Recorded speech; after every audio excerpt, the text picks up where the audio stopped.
Yes.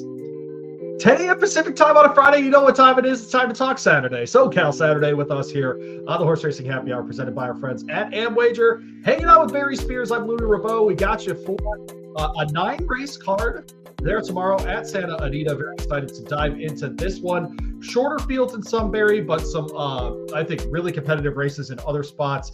Certainly as we get later in the card, some bigger fields. And, of course, the San Luis Rey, Grade 3. I know Barry and I are both fans of longer turf racing, and so that's a fun one to get to cover on this show.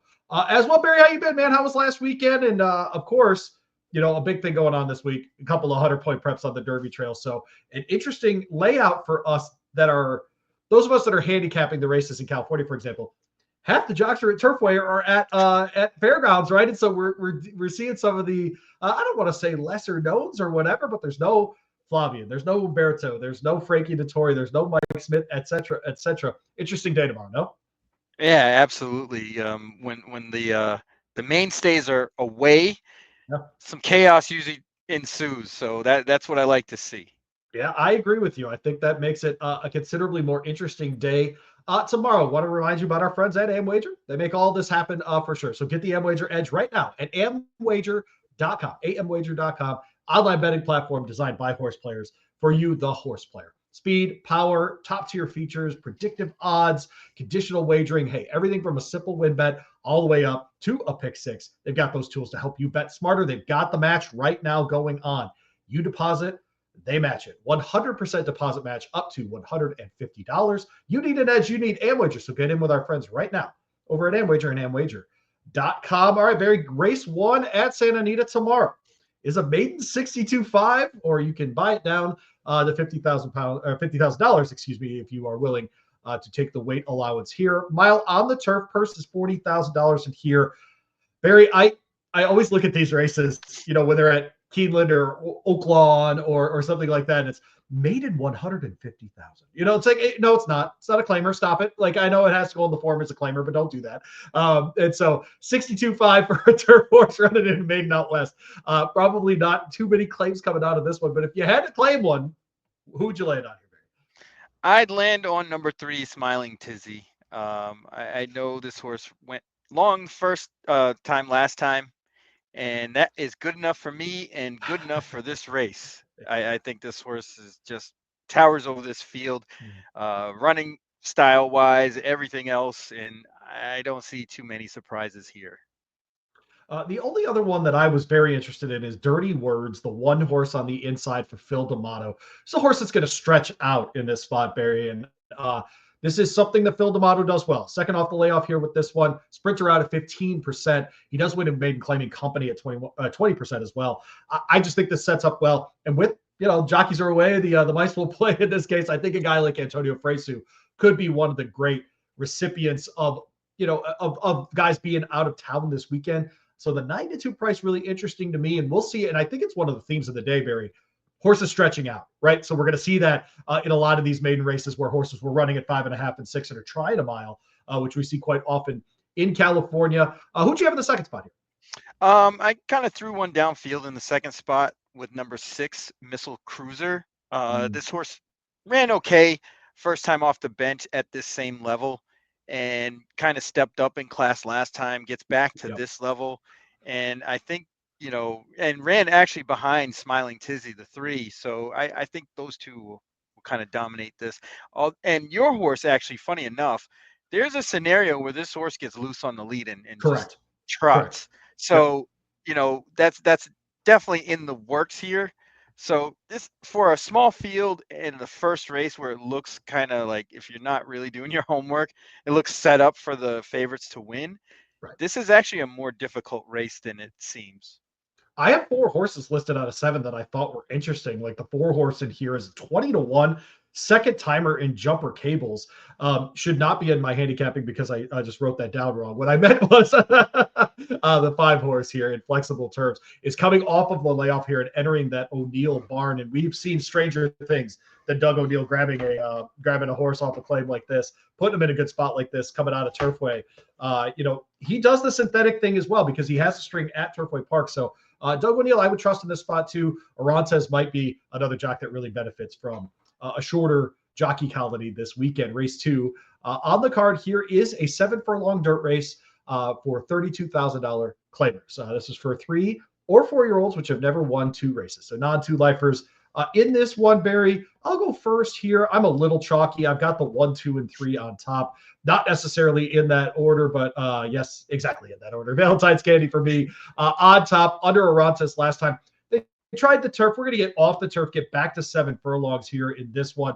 I think that's going to be considerably better for this horse. I think getting to the back to the dirt where this horse has hit the board a third of his lifetime races, I think is a better shot. We get that weight allowance, right, as well, down to 113 for this horse because of the rules for this race, 118 pounds for 3-year-olds. Plus, you get the bug here with Arantes. I think really interesting. Trotsky comes in here. I'm a little disappointed. I went back and looked. Trotsky did not run in the Soviet Problem Stakes. I think that's a bad job by the ownership of Trotsky. You got to run in the Soviet Problem States if your horse is named Trotsky. I'm sorry. You just got to try. It's just, these are the rules. I don't make them. But did win, going 6.5 at Santa Anita, 2 back under Kyle Frey, who keeps the mount here. Stepped up in a big way against in $50,000 company last time. Wasn't ready. It didn't run poorly, but was never really in the race, Barry. But I think can get back to this level and really like it. And then Zombo Bombo is the 3 horse here. That's one, by the way. Don't miss race 2 on Saturday because it's just going to be fun. If Zombo Bombo wins this thing and Frank Miramonti's calling this horse coming down the stretch, that's going to be fun. It's going to be, and Zombo Bombo, it's all Zombo Bombo, or something like that. It's going to be great. Herrera again on the mount here for Prodromu. Easy for me to say. So 1, 2, 3, Barry. I don't get to do that very often. 1, 2, 3 for me in race 2 here. Yeah, I was close. I went 1, 3, 4. Okay. You know, I do agree with you with Valentine's Candy. If this horse has improved like I believe this horse has, the next logical step would be to win a race like this. Was in over his head in the Lewis and the King Glorious. Yep. And those aren't really good gauges of how this horse could actually jump up. But given how this race shapes up, this horse could actually be on the lead. And that could be curtains for everybody else, depending on what the plans are with Zombo Bombo, because that horse can be on the lead, but it doesn't really necessarily. I really don't think they really want it. I think that horse is just naturally fast and is always close up. So we'll see what happens tomorrow. But Valentine's Candy looks like the goods to me. And then I used the Mongolian Altai for fourth or for third. Yep. The 4 for fourth or for third place. Jeez, can't talk today. Had some, closing efforts. Should be passing tired ones late, I think. Okay. Yeah. Once you get to 7 furlongs, it does make it a different kind of race, right? Where if you've got a horse that's used to 5.5 or 6 and not to that last bit of furlong can allow for those closers. Right here again. Encourage you to check out our friends at Amwager, amwager.com. Go get your sign up match right now, 100% up to $150. Race 3 will be a 6 furlong turf sprint here. We enjoyed many of those last Saturday. What ended up being, by the way, did you see the payout for the late pick 5 last week, Barry? Oh, man. Yes, I did. North of 100K. So look, folks, there's a reason we love to wager in horse racing. It's because we see those numbers and all of us like idiots think that could be me. But actually, realistically, it could be me. So that's right. Exactly right. Race 3 closes the early pick 3, $38,000 in the kitty here in a $50,000 optional claimer. Again, 6 furlongs on the turf, 4 and up, which have started for that claiming price before and have never won 2 races. So another non-2 lifer here, Barry. And I'll go first. The 4 horse to me was very interesting at 6-1, coming out of a maiden 50 win. So obviously qualifies for this race because of that, but was good on the dirt, 2 back, and then really good on the turf, trying it for the first time last out. The footing just seemed to click. Yes, it was Flavien Prat, and yes, a move to Antonio Fresu was a little bit of a step down, but not so much on a day like today, Barry, Saturday at Santa Anita, that I'm going to worry about it too much. This kind of layoff, we're looking at 12% for these connections, and just this one makes sense to me in this spot, especially at 6-1. So I'm going to try to take a shot here with the 4. Who did you land on top with? I actually agree. Hey! I went to the same horse. Look at us. For the same reasons. I think this horse is kind of versatile and, didn't get the greatest of luck early on and then faced a horse like Winstock at that point. That horse was Yeah. razor sharp, so Yes, he was. I can forgive that effort and the one after that. And the horse has come back good off the layoff, and I think is ready to take that step up. Just the fact that this horse is putting 2 starts together is a Right. really good sign. Um, Next horse I'm going to use is Yogi Boy. Yeah. Came off the layoff in this spot pretty good, and kind of that 25,000 non-winners of 2 lifetime is real comparable to the 50,000 state bred ranks. Um, I don't know if that's going to translate as good here that it's open company, Right. but speed figure wise, this horse fits to a T. So we're going to use that one in second, and then we're going to round it out with the 6 traveling show. Just kind of a consistent sort that's been getting better, and this is probably a really good spot on the flat 6 furlong turf.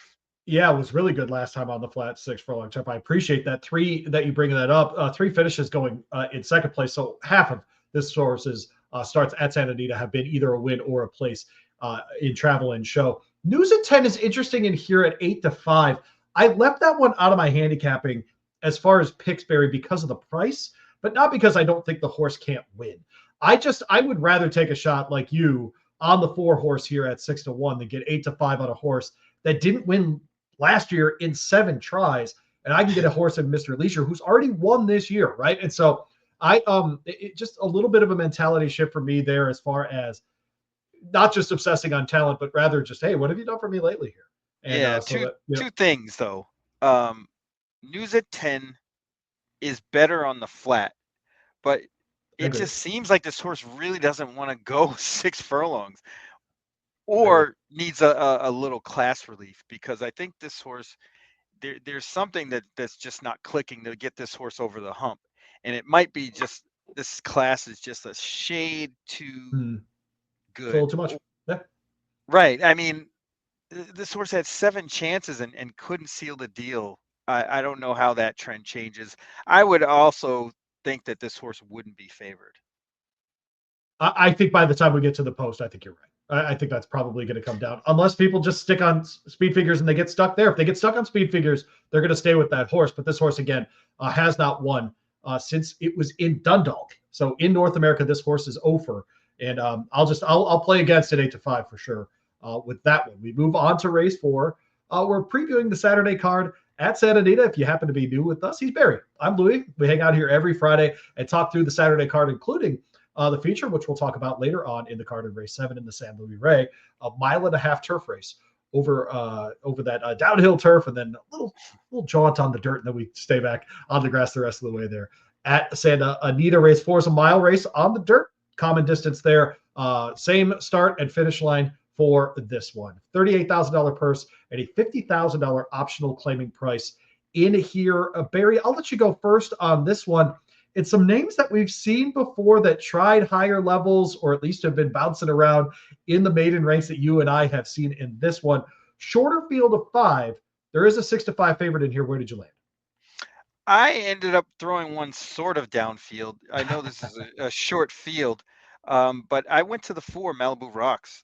I think this horse his journey, his career has been kind of interesting, and his form's a little bit muddied up, especially when you look at that October 12th race where he faced Miramati going Right. long for the first time, and this horse kind of ran off and just drilled him.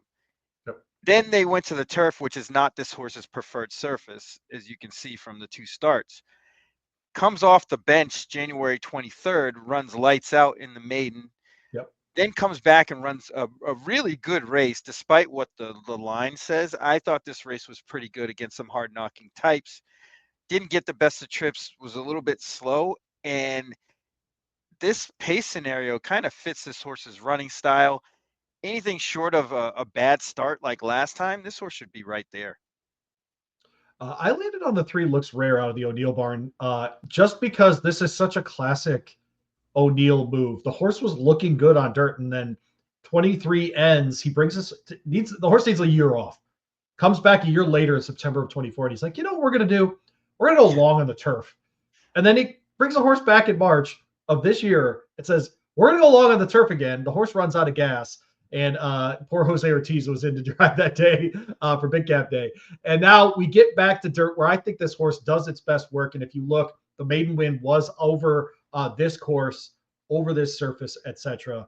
I think, the 3 finishes in the top 4 for this horse on dirt at Santa Anita are good enough for me to take this horse on top, especially Barry, because I think I am going to get a full 2-1 on this horse, even in a 5-horse field. So I landed on the 3 on top. Barry with the 4 in this one. Mr. Disrespectful will be the favorite, the 5-horse here. Barry, by the time we get to post, what do you think? 3 to 5 on the 5, something like that? Yeah, probably about that. Maybe even 2 to 5, which, okay, yeah. I would love to play against this horse Right. for that reason alone. Yeah. But you got to wonder how far the connections on the 5, Mr. Disrespectful, will let Looks Rare get away. And that's why I kind of leaned towards the horse I did, because of the fact that I think those two, it might get a little fast up front, and Malibu Rocks could be sitting, a great trip alongside Resemblance. Close out the early pick 5 with race 5.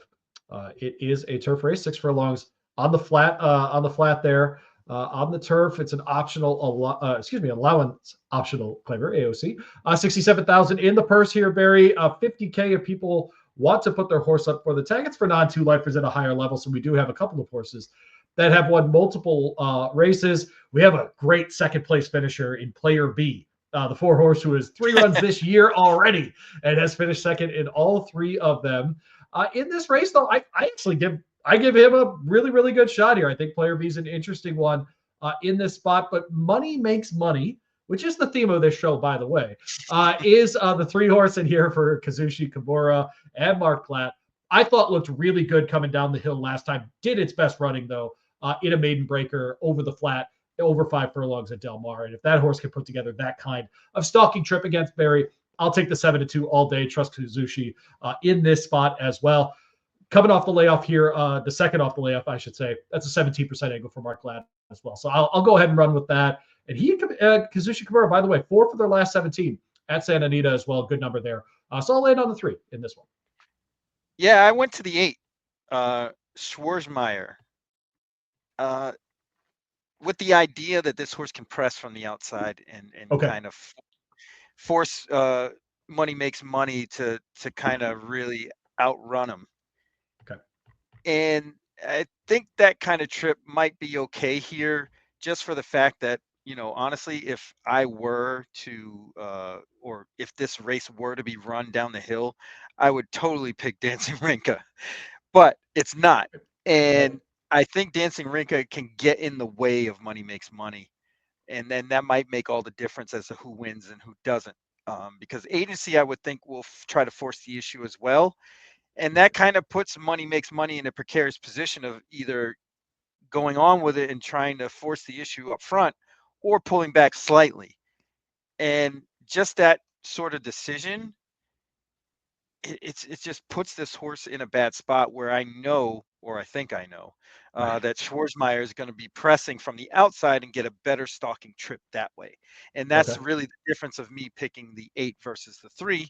And then Player B finishes second all the time. So logically, the 8-4-3 makes a lot of sense. There you go. I think Zeus's War of the 5 here is really interesting. And I want to give the connections credit because this is a horse that's run on dirt much of its career. Tried turf for the first time last out. It was very, very good. SIL Espinosa gave this horse a serious shot. So don't look at that missing the board altogether. This horse was right there to blanket finish with 4 other horses, or 3 other horses, I should say, in that case. And no, actually it was 4 other horses. There were 5 of them right there at the finish line. That was a field of 9. I think SIL can get that done as well. So I have the 5 in the 3rd spot. So I went 3, 8, and 5.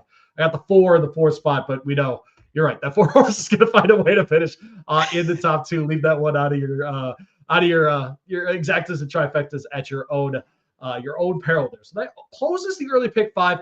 Let's talk a little bit about that sequence, Barry, just because, some shorter fields for sure, maybe some bigger favorites as well. But I thought some opportunities as well for, if you wanted to play sort of a less expensive ticket, let's put it that way, for the early pick 5. I think there's an opportunity to either play it for $1 and really try to press some opinions, or pick a race, like literally a race where you really spread. Keep that ticket around, $30, $40, something like that. How do you think you would play the early pick five if you would play the early pick five? Well, there's a horse I like in the last race that I would actually single. And then beyond that, it's tough because, you don't want to chalk it out because that will never Right. happen, or No, does happen, but rarely. And it's probably a payout you don't want anyway. So correct. race 6 is probably a race that I would think is going to be a lot more straightforward. Okay. Um, So for the late pick five, then. yeah, and Right. I As the would say second leg of race that. 8. Yep. Yeah, race 8 would be the spread race. I think that Okay. one's wide open, and then race 7 you could probably nail a non-favorite there Okay. and get Interesting. Yeah. something, and be in position to make a decent score. Got it. All right. Well, we'll start the late pick four here with race 6 at Santa Anita on Saturday. Again, we encourage you to get in with our friends at Amwager, amwager.com. Just go sign up. You don't need a promo code. You don't need anything. They're matching you 100% on your 150 up to $150 deposit. So get over there, amwager.com. Beautiful, beautiful site. Go check them out. They've got great, great tools for you.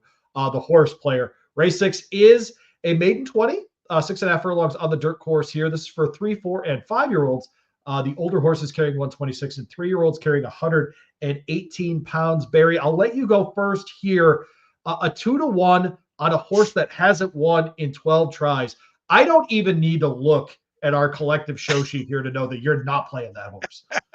Absolutely, positively, never will I bet that horse or any like it in And that two to kind of one? What are we situation. doing? Oh my god. 2-1. Yeah, No, no, there's no no. way. Bad morning line maker. Bad. No, we're not we're not doing that. And honestly, a lot of these horses are almost kind of established themselves as chronic second, third, fourth place finishers. So I'm going to go to somebody that's a little bit outside of the box to number 1, Black as My Heart, with the idea that this horse is switching surfaces and goes to the lead and wires this field. The September 5th race on the turf, going a mile on the lead, gives me indication that this horse might have a little bit of speed. There's a couple of workouts in there, namely the March 16th work on the dirt that was pretty decent in comparison to the rest of this field. So at 8-1 in a race that's a little strange in and of itself, I'm very comfortable taking a horse as like Black as My Heart to take it all the way, start to finish. How black is your heart, Barry Spears? How is it pretty black? You doing okay? You be all Actually, I'm right? more like a Care Bear You are like a type. character. It's, I it's agree. not it's not black. You know, What do you remember those things used to like shoot out of their chest? Like yes, that's they me. had That's like what I do. Boom, they had heart get you. rays, man. Like it's just heart lasers. It's crazy bleep, man. See, that's the thing. I didn't have a heart attack last year. It was a thing to, harness the power of what I got in my chest. That's a heart, people. Heart. Special. But heart in his chest. I landed on a different horse, and that is the 4 horse here in this one. I should probably have my notes in front of me for this show. Aeromax, why not? A son of Arrogate is trying for the 11th time, Barry. There you go. But I get 9-2 on this one, and I get Victor Espinosa is why I feel different about it. Tried maiden 20 at this distance, 2 back, and finished 3rd by a head. Almost didn't qualify for this by virtue of that race. Wasn't as clean, as keyed in last time out. And so I'm hoping we'll get more of that form we saw in January. A little bit of time off here. And, the two of them have won 3 of their last 12 races together in Steve Knapp and Victor Espinosa. So I'm hoping we'll get every bit of 9-2 on that horse just because of the repeated sort of failures for that one. The 3 horse is interesting in here to me as well. Stepbrother Austin is running for the 3rd time. They stretched him out, tried the mile last time. If you go back and watch the early part of that race for this Doug O'Neill trainee, he's very much part of the equation early. He does a lot of the work, Barry, over the first 6 furlongs, excuse me. I think if he could put that kind of race together, ironically, in one where he finished 6th, I think he can at least hit the board and more than likely be very much part of the top 1 or 2 in this race as well. So 4-3 for me here, but I'm with you. This is a tough one to figure out. Yeah. You got a horse like Topper's Wager, who I picked for 2nd, who's 0 for 20. Yeah. But the cutback here makes a ton of sense. I I know. would never put this horse on top, but in a race like this, that's not a huge field. Horses get tired, and I can definitely see this one getting good position early and holding on for a piece of this. If you want a ridiculous long shot play, just turned 3, first start at 3, first time getting Lasix, Sawyer Speed the 7. If you don't love this pick, Barry, we're not friends anymore. No, I 20 to do 1. because This horse the horse just hasn't worked proven to lights out at lose. Pleasanton. Right. Yes. Had the lead in his last race at the maiden 20 level at Pleasanton, needed the time off here, gets Camacho Flores in the mount here. Now, all of it sets up. You get Jose Aguila, who's over in this meet as a trainer. You got Camacho Flores, who's over in this meet as a jockey. You're going to get, Barry, even in this ridiculous field, you're going to get like 35 to 1 on this horse. I'm not saying he's a, yes. I think he's not a, he's a buyer. The last buyer's 22. 22. Yeah, but the speed, the splits speed are obvious. against You and these I look at that. horses. You and I look at that. The buyer figures in bold. The splits are not, my friend. There's a reason. Okay. True. I'm telling you, you're going to get that. You're going to get that horse easily 25 plus to 1. I think at that point, that's worth a $10 wager. No question about it. Yes. Well, especially in this sequence where, you're trying to find somebody to separate yourself with. That's the perfect horse, to be honest with you. You got to have a little intestinal fortitude to throw that horse on your ticket. But those are I call horses like that heroes, because they separate you when they do win. And when they do, it's right. Exactly. They make your ticket, and the upside is totally there. So you got to include horses like that. All right, let's get into the feature for the day. It is race 7. It is the Grade 3 San Luis Rey. It's a 1.5 miles. They start at the very bottom of the hill on the downhill turf course. This is for 4-year-olds and up. $100,000 in the kitty for this one. Barry, I don't know if you're like me, but there are, I'll watch any kind of horse race. If it's a 5 furlong sprint or if it's a 1.5 miles, whatever, I'll watch it. I get it. But there's something about these longer turf races where I think jockeys come into these races more than they do, say, in a sprint. And that's probably unfair because once in a while you watch who's texting you, dog? Who's doing? Who's somebody crushing you on the show? What are we doing? Yeah.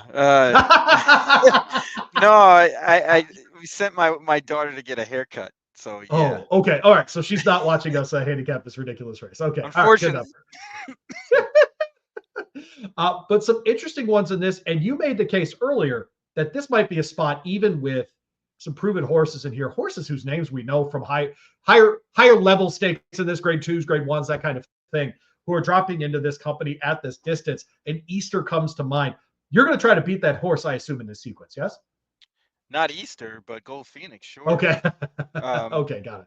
But honestly, you really can't separate the two. They look very similar on paper. They have similar running styles. I think Easter may get the jump, and that's the only reason I put that one ahead of Gold Phoenix. But I think they run 1-2 here, and I think I threw the 2 in for third at a big price.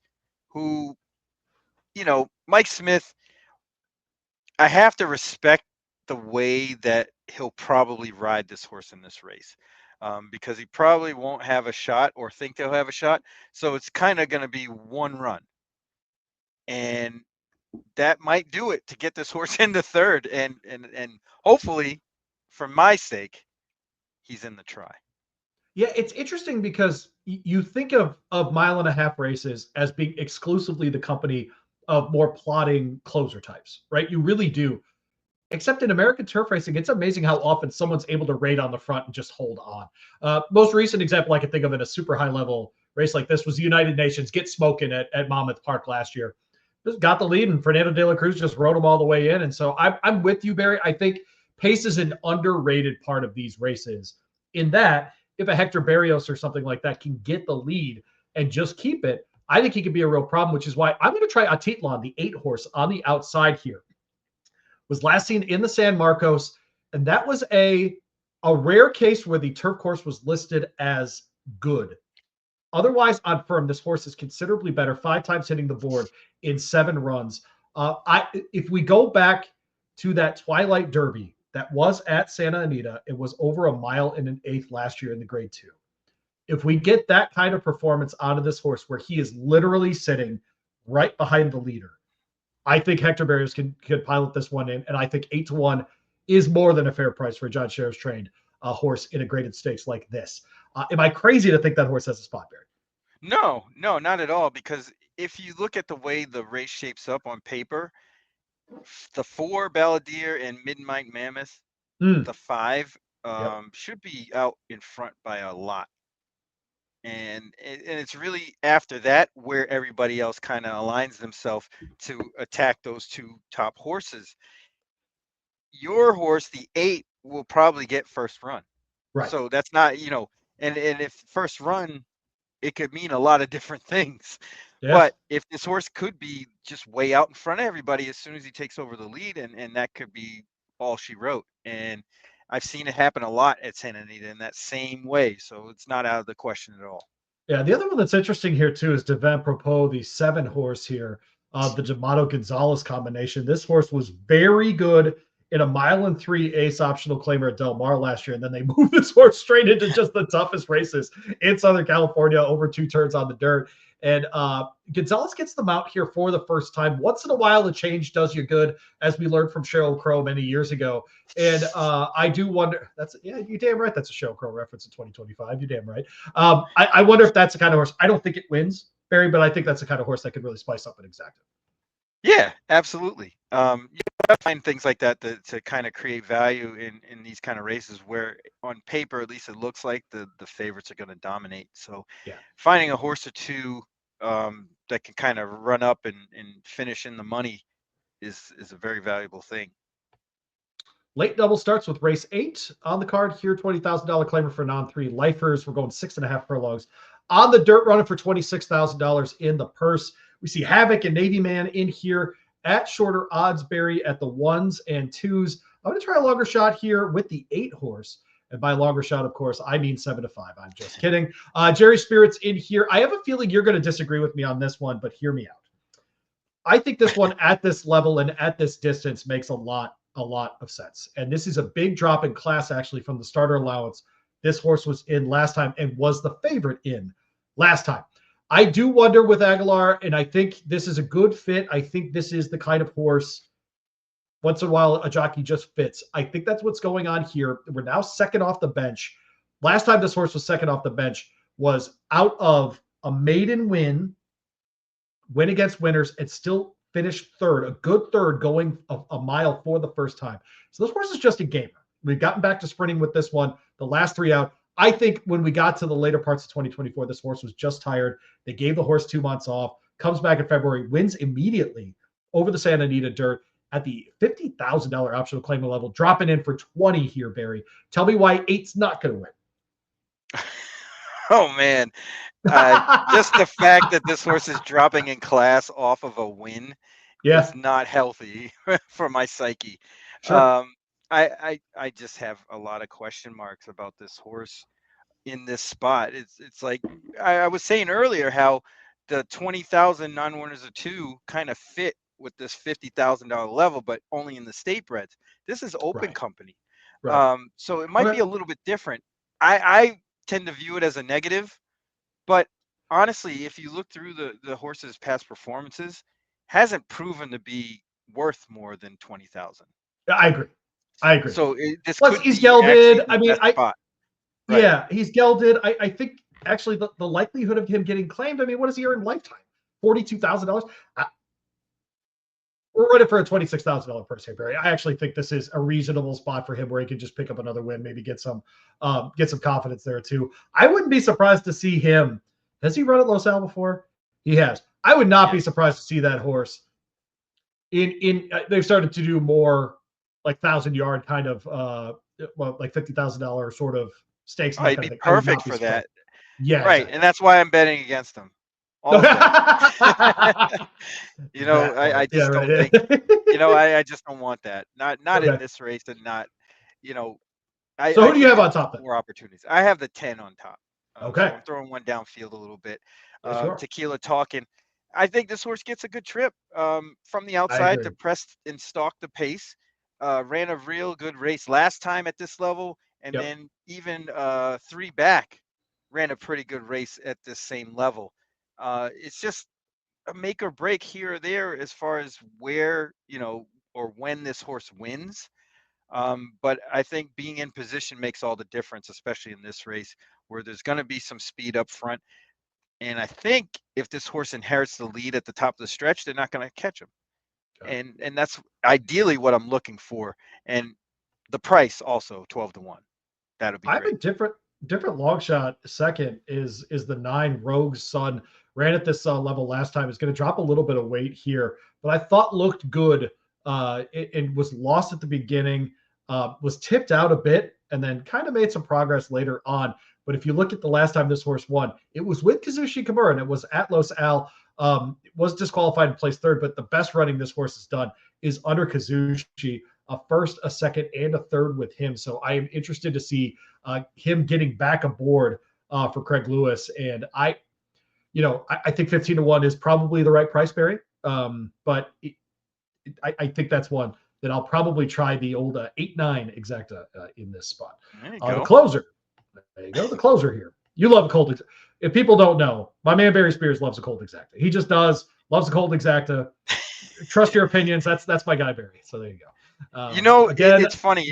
Just yeah. as like a handicapping journey sort of thing.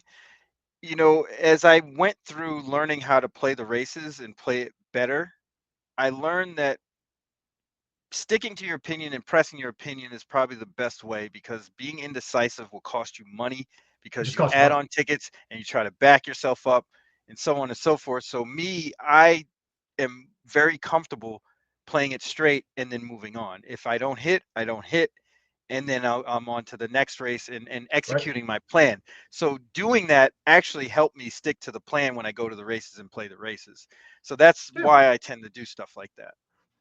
Yeah, set your budget and run with it. That's exactly right. The closer on the card is race 9. It's an optional claimer here for non-twos. Mile on the turf course here, $67,000 in the kitty.